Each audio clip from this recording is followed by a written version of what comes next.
வணக்கம் சைடெக் நண்பர்களே. இந்த வீடியோவில் நம்ம பார்க்க இருக்கிற டாபிக் என்ன அப்படின்னாக்கா, அதிகமாக கஷ்டப்படும் நபர்கள் யார் அப்படின்றத பற்றி பார்க்க போகிறோம். அதாவது அதிகமாக கஷ்டப்படுற, அதாவது அதிகமாக சஃபரிங் ஆகிற குணம் உள்ள நபர்கள் யார் அப்படின்னு கூட நம்ம சொல்லலாம். இந்த வீடியோ பார்க்குற நீங்கள் ஒருவேளை அதிகமாக ஒரு கஷ்டப்படுற நபராக இருந்தாக்கா, நான் பின்வரும் ஒரு 6 விதமான நபர்களை பற்றி குறிப்பிட போகிறேன். அந்த 6 விதமான நபர்களில் நீங்கள் ஒருத்தராக இருக்கலாம். நீங்கள் யாருன்னு புரிஞ்சுக்கிறதுக்கும், நீங்கள் யாருன்னு தெரிஞ்சுக்கிறதுக்கும், நீங்கள் ஏன் கஷ்டப்படுறீங்க, எந்த மாதிரியான ஒரு குணாதிசயம் உள்ளவர் நீங்கள், அந்த குணாதிசயத்தினால நீங்கள் எப்படி கஷ்டப்படுறீங்க அப்படின்னு தெரிஞ்சுக்கிறதுக்கு இந்த வீடியோ நிச்சயமாக பயனுள்ளதாக இருக்கும்னு நம்புகிறேன். நான் ராஜ்குமார், உளவியல் சிகிச்சையாளர், சைக்காலஜிக்கல் டெக்னிக்ஸ், சைடெக் தமிழ் மூலமாக இந்த வீடியோவை நான் உங்களுக்கு கொடுத்துட்ருக்கேன். வாங்க வீடியோக்குள்ளே போகலாம். இந்த வீடியோக்கு சேனலுக்கு புது நபராக இருந்தாக்க நீங்கள் சப்ஸ்கிரைப் பண்ணி வச்சுக்கோங்க. தொடர்ந்து நம்ம சைக்காலஜி சம்மந்தப்பட்ட நிறைய விஷயங்களை பற்றி பார்த்துட்ருக்கோம். நீங்கள் சைக்காலஜி பற்றி கற்றுக்கணும், தெரிஞ்சுக்கணும் அப்படின்னாக்கா ப்ளேலிஸ்ட்டில் கனெக்ட் பண்ணியிருக்கேன். இந்த வீடியோ கீழே டிஸ்கிரிப்ஷனில் கனெக்ட் பண்ணியிருக்கேன். அந்த லிங்கை கனெக்ட் பண்ணி நீங்கள் சைக்காலஜி பற்றி நிறைய விஷயங்களை தெரிஞ்சுக்கலாம், மனிதர்களை பற்றி புரிஞ்சுக்கலாம், உங்களுடைய பிரச்சனைகளை பற்றி தெரிஞ்சுக்கலாம், அவற்றிலேருந்து வெளிவரதுக்கான வழிகளை பற்றி தெரிஞ்சுக்கலாம். இந்த வீடியோ அதிகமாக கஷ்டப்படும் நபர்கள் யார், அதிகமாக சஃபரிங் கஷ்டப்படுற அந்த குணமுள்ளவர்கள் யார், ஒரு 6 விதமான விஷயங்களை பார்க்க போகிறோம். முதல் விஷயம் என்ன அப்படின்னாக்கா, இவங்க யார், இந்த குணமுள்ளவங்க எப்படி இருப்பாங்க அப்படின்னாக்கா, தி சேவியர் காம்ப்ளெக்ஸ் அப்படின்னு சொல்லுவாங்க. அதாவது அதிகமாக ஹெல்ப் பண்ணுற நபர்கள், மற்றவருக்கு அதிகமாக உதவக்கூடிய நபர்கள், எல்லாருக்கும் இவங்க ஹெல்ப் பண்ணிக்கிட்டே இருப்பாங்க. ஓடி ஓடி உதவி செய்வாங்க. யாருக்கு எந்த பிரச்சனாலும் முதல் ஆளாக போய் நிற்பாங்க. அவங்களுக்கு உதவி தேவைப்பட்டதுனாலும் செய்வாங்க, உதவியே தேவைப்படலை, அவ்வளோ முக்கியம் இல்லைன்னா கூட இவங்க உதவி பண்ணுறதுக்கான வாய்ப்பை ஏற்படுத்திக்கிட்டு உதவி பண்ணிக்கிட்டே இருப்பாங்க. அவ்வளோ முக்கியம் இல்லைன்னா கூட உதவி பண்ணிக்கிட்டே இருப்பாங்க. Xavier complex. ஸோ இவங்க மற்றவங்ககிட்ட ஹெல்ப் பண்ணிக்கிட்டே இருப்பாங்க. ஆல்மோஸ்ட் இவங்களோட பழகக்கூடிய எல்லாருக்கும் இவர் ஏதாவது ஒரு வகையில் உதவியான ஒரு நபராகவே இருப்பார். முதலாளர் நிற்பார், ஏற்கனவே சொன்ன மாதிரி உதவியில். ஸோ இந்த நபர்கள் அதிகமாக கஷ்டப்படக்கூடிய நபர்கள் அப்படின்னு சொல்லுவாங்க. ஏன்னா இவங்களுக்கு ஒரு கஷ்டம் வரும்போது யாரும் வந்து நிற்க மாட்டாங்க. இவங்க எல்லாருக்கும் ஓடி ஓடி உதவி செஞ்சவங்களாக இருப்பாங்க. இவங்களுக்கு ஒரு பிரச்சனைன்னு இவங்க கேட்குற அளவுக்கு வச்சுப்பாங்க. இவங்க கேட்டு கூட கிடைக்காது. உதவி செஞ்ச நபர்கள் யாரும் இவங்களோட வந்து நிற்க மாட்டாங்க. அப்போ இவங்க ரொம்ப கஷ்டப்படக்கூடிய ஒரு நபர்களாக இருப்பாங்க. மற்றவங்களுடைய கஷ்டத்தை தான் கஷ்டம் போல் இவங்க நினைக்கக்கூடிய ஒரு நபர்களாக இருப்பாங்க. இதுதான் சொல்லக்கூடிய முதல் நபர்கள். ஒருவேளை இந்த நபரை நீங்களாக கூட இருக்கலாம். அடுத்த நபர்களை பற்றி பார்ப்போம். தி காடட் ஹார்ட் பர்சன் அப்படின்னு சொல்லுவாங்க. அப்படின்னா என்ன? ஒரு இமோஷ்னல் டிட்டாச்மெண்ட் உள்ள நபர்கள். அதாவது இமோஷனை வெளியே காட்ட தெரியாது, அல்லது இமோஷனை காட்டாமல், தன்னுடைய உணர்வுகளை வெளியே காட்டாமல் ரொம்ப பாதுகாத்து எச்சரிக்கையாகவே மனசுக்குள்ளேயே வச்சுப்பாங்க. மனசுக்குள்ளேயே எல்லாத்தையும் ஒழிச்சு வச்சுப்பாங்க. எதுக்கு நான் வெளியே சொல்லணும்?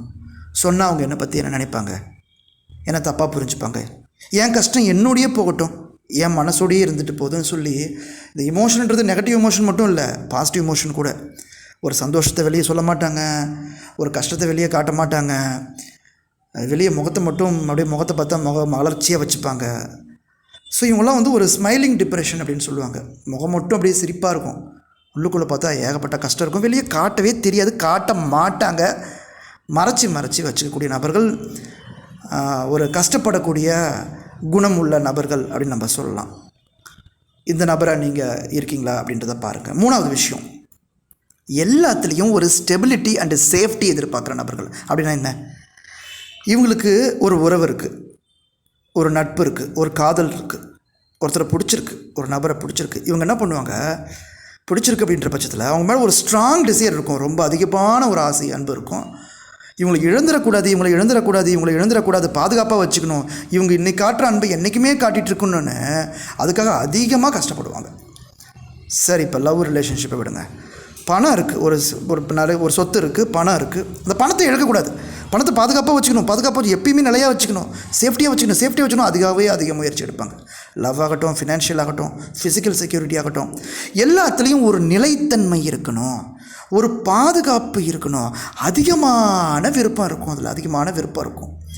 மேஸ்லோ அப்படின்னு சொல்லக்கூடிய சைக்காலஜிஸ்ட், அவர் ஃபிசியலாஜிக்கல் நீட்ஸ் அப்படின்னு சொல்கிற பேசிக் நீட்ஸை பற்றி அவர் குறிப்பிட்டார். ஆல்ரெடி நான் சில வீடியோஸில் அதை பற்றிலாம் சொல்லியிருக்கேன். தொடர்ந்து என்னுடைய வீடியோ பார்க்குறவங்களுக்கு இதை பற்றி புரிய வரும்.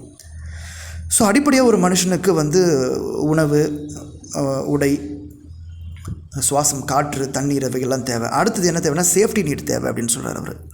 எல்லாத்தையும் பாதுகாக்கணும், கிடைச்சதெல்லாம் பாதுகாப்பாக வச்சுக்கணும் அப்படின்னு சொல்லக்கூடிய அது ஒரு தேவை. அது இந்த தேவையை ரொம்ப அதிகமாக இருக்கும். இந்த தேவையை அவங்க நிறைவேற்றி கொள்ள, ஸ்டெபிலிட்டி, நிலைத்தன்மையை ஏற்படுத்தி கொள்ள, தன்னுடைய உறவை, தன்னுடைய பணத்தை, தனக்கு ஏற்படக்கூடிய புகழை, தன்னுடைய மரியாதையை பாதுகாத்து கொள்ள, சேஃப்டியை, ஸ்டெபிலிட்டியை, நிலைத்தன்மையை, பாதுகாப்பு உணர்வை ஏற்படுத்தி கொள்ள ரொம்ப கஷ்டப்படுற ஒரு நபராக இருப்பாங்க. நீங்கள் இந்த நபராக இருக்கீங்களான்னு பாருங்கள். 4வது தி இன்னர் ரெசிலியன்ஸ் அப்படின்னு சொல்லுவாங்க. அதாவது என்ன அப்படின்னாக்கா, இவங்க லைஃப்பில் கஷ்டம் இருக்கும், எல்லாரும் லைஃப்லையும் கஷ்டம் இருக்கும் இல்லையா, ஏதோ கஷ்டப்பட்டுருப்போம். கஷ்டப்பட்டு என்ன பண்ணுவாங்க, இவங்க மீண்டு வருவாங்க, அந்த கஷ்டத்துலேருந்து, ஃபெயிலியர்லேருந்து மீண்டு வருவாங்க. மீண்டு வந்ததுக்கப்புறம் அதை சமாளித்து வாழக்கூடிய ஒரு நபராக இருப்பாங்க. இவங்க லைஃப்பில் பார்த்தீங்கன்னாக்கா நிறைய கஷ்டம் இருக்கும், நிறைய கஷ்டம் இருக்கும் லைஃப்பில். நிறைய தோல்விகளை, நிறைய அவமானங்களை, நிறைய வீண் பழிகளை, நிறைய ஏமாற்றங்களை, துயரங்களை சந்தித்த ஒரு நபராக இருப்பாங்க. ஆனால் என்ன பண்ணுவாங்க, அதிலே மாட்டிகிட்டு இருக்க மாட்டாங்க, எழுந்து வந்துடுவாங்க, மீண்டு வந்துடுவாங்க. ஒரு பெரிய பொருள் ஏற்பட்டால் கூட மீண்டு வந்து சமாளித்து திரும்ப வேலைக்கு போய் திரும்ப ஒரு உறவு முறிவு ஏற்பட்டதுக்கப்புறம் கூட திரும்ப ஒரு உறவை ஏற்படுத்திக்கிட்டு மீண்டு வெளியே வந்து வாழக்கூடிய ஒரு தைரியமான ஒரு நபர் போல் வெளியே தெரியும், சமாளித்து வந்த நபர். ஆனால் அவருக்குள்ள கஷ்டம் இருந்துக்கிட்டே இருக்கும். சமாளித்து வரக்கூடிய நபர் தான், ஆனால் இவங்களும் ஒரு கஷ்டப்படுற ஒரு நபர் தான். இந்த நபராக நீங்கள் இருக்கீங்களான்னு பாருங்கள். அடுத்தது 5வது நபரை பற்றி பார்க்கலாம். அதிக சுதந்திரம் எதிர்பார்க்கக்கூடிய, சுதந்திரமாக இருக்கணும்னு நினைக்கக்கூடிய நபர், தி ஹைப்பர் இன்டெலிஜென்ட் பீப்புள், இண்டிபெண்டன்ஸ் பீப்புள்னு சொல்லுவாங்க. மற்றவங்ககிட்ட போய் எப்பயுமே ஹெல்ப் கேட்க மாட்டாங்க, ஹெல்ப்புன்னு போய் யார்கிட்டையும் நிற்கவே மாட்டாங்க. நானே சமாளிச்சுப்பேன், நானே பார்த்துப்பேன், என்னாலே முடியும் அப்படின்னு நம்பிக்கை அதிகமாக கொண்டவங்களாக இருப்பாங்க. சார் இது நல்லது தானே சார், நல்லது தான். ஆனால் என்ன அப்படின்னாக்கா, ஒரு இந்த அவங்க வந்து ஹெல்ப் பண்ணுறதுக்கு ரெடியாக தான் இருக்காங்க. அந்த ஹெல்ப்பை கேட்டால், இல்லை அவங்களோட சேர்ந்து பண்ணால், அவங்களோட கேட்டு பண்ணால் கூட அந்த வேலை சுலபமாக முடியும். இல்லை நானே பண்ணுவேன், நானே பார்த்துப்பேன், நானே சரி பண்ணிப்பேன், நானே தீர்த்துருவேன், நானே முடியும், என்னாலேயே முடியும் அப்படின்னு நினச்சிக்கிட்டு அதுலேருந்து மீண்டு வர முடியாமல் அதுக்குள்ளேயே சுற்றிக்கிட்டு மாட்டிக்கிட்டு கஷ்டப்பட்டுக்கிட்டே இருப்பாங்க. யார்கிட்டையும் போய் நிற்க வேண்டிய அவசியம் இல்லை. என்ன பண்ணுவோம், இப்போ கேட்டால் என்ன பண்ணுவோம், அவங்க ஹெல்ப் பண்ணால் அவங்க பேச்செல்லாம் நான் கேட்க வேண்டியிருக்கும், அவங்களுக்கு நான் திரும்பி பண்ண வேண்டியிருக்கும், அவங்களுக்காக நான் எல்லாத்தையும் மாற்றிக்க வேண்டியிருக்கும். நான் யார்ட்டையும் நிற்க மாட்டேன், நானே பார்த்துப்பேன், நானே சரி பண்ணிப்பேன் அப்படின்னு நினச்சி என்ன பண்ணுவாங்க கேட்டால், நானே பண்ணால் நானே சுதந்திரமாக இருக்க முடியும். அதிக சுதந்திரம் எதிர்பார்க்கும் நபர்கள், மற்றவரிடம் உதவி என்று போய் நிற்க விருப்பப்படாத நபர்கள், தி ஹைப்பர் இண்டிபெண்டன்ஸ் பீப்புள். இந்த மாதிரி நபராக நீங்கள் இருக்கீங்களான்னு பாருங்கள். அடுத்தது 6 நபர்கள் சொல்கிறதா இருந்தால் இப்போ 6வது நபரை பற்றி வைப்போம். சர்ச் ஃபார் மீனிங்னு சொல்லுவாங்க.